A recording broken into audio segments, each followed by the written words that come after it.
It's an epidemic. This is what I've learned since I posted my last YouTube video, the travesty of stuff. I'm like, that's the word I came up with. It's an epidemic. It is, the definition is widely prevalent. This issue of stuff, of having a lot of it. And I learned this through reading comments under the video and also just visiting with people around the last few days. And it's like, this is very prevalent and it is an epidemic. It's everywhere. Many families dealing with this have dealt with it, aren't dealing with it. One of the lines that I hear, and I've heard it a lot from all kinds of generations, is, well, I'll just let my kids deal with it. This is not a solution. And the question I've actually written a couple times in my journal is, how are we going to do this better? How can we do this better? We need to deal with it. We need to deal with it.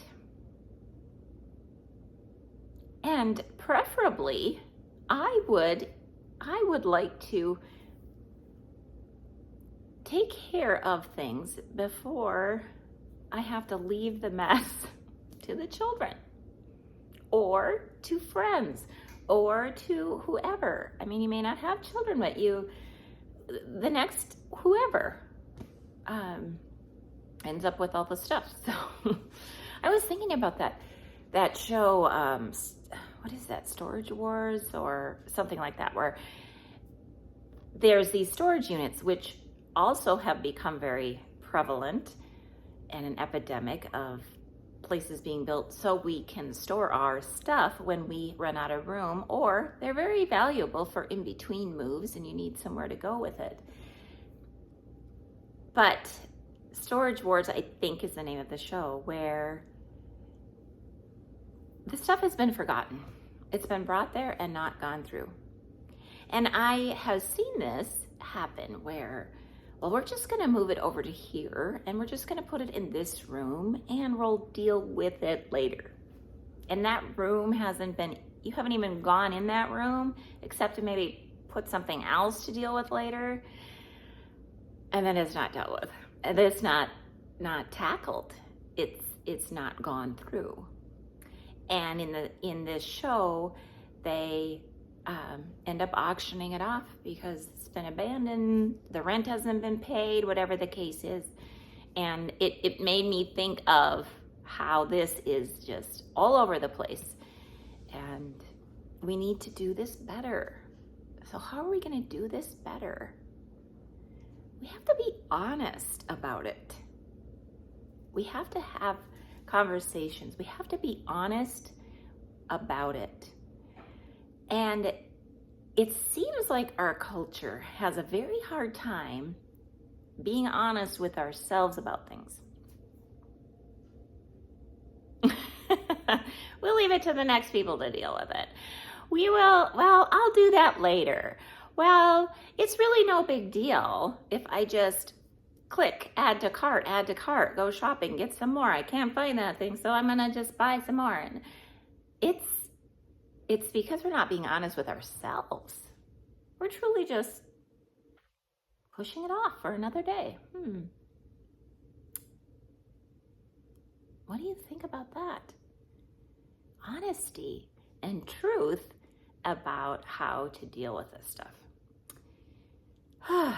So we need to come up with some systems, which I am working on.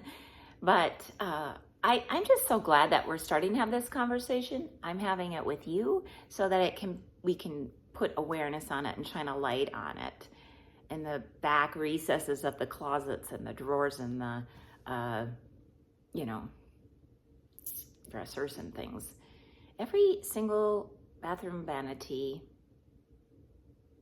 maybe has a product that we haven't touched for a long, long time. Perhaps we bought that special, we were talking about this yesterday, special kitchen gadget that was like, for me, I'm buying the ideal of how that is all of a sudden going to make cooking enjoyable for me, or easier for me, quicker for me. It's going to chop up the vegetables, all the things, and I end up with gadgets that truly I'd rather just quickly chomp it up with a knife. So anyway, we buy the ideal. I believe we're signing up for something that we think will be better. So the end of last video, I shared about do not store up treasures on earth. But, so I researched the verse, and the continues like, but store up or lay up is another translation. Treasures in heaven. For where your treasure is, there your heart will be also. So your heart will be where your treasures are, where you're storing it up. Eek.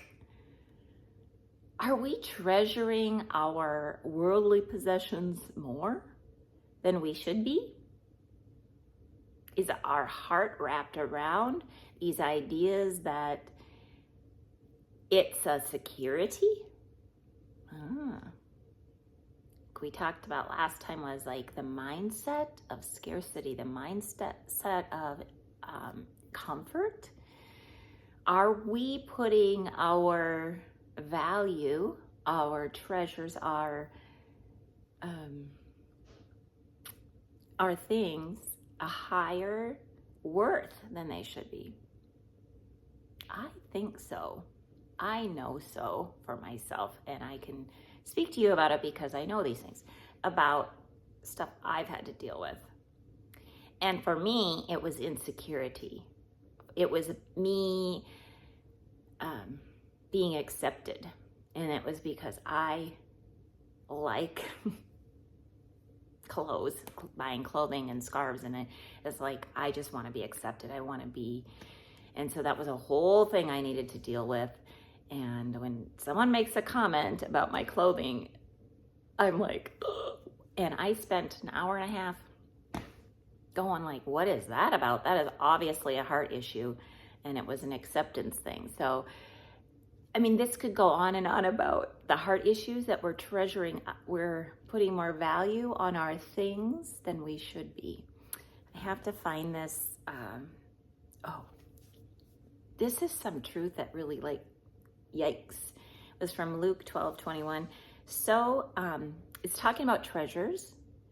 And it says, so is the one who lays up treasure for himself and is not rich toward God.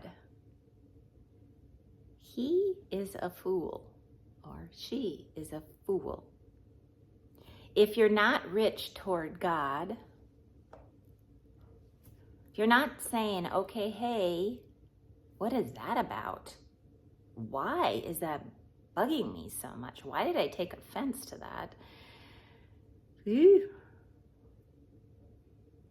What am I treasuring more? People's opinion? Or having the security of making sure I have enough towels in the drawer so I don't run out before I do laundry? These are all interesting questions. And like I said, we have to deal with it. We have got to figure out a way to do it better. So the epidemic of stuff is, we're just going to continue down this road and work through some solutions. Stay tuned.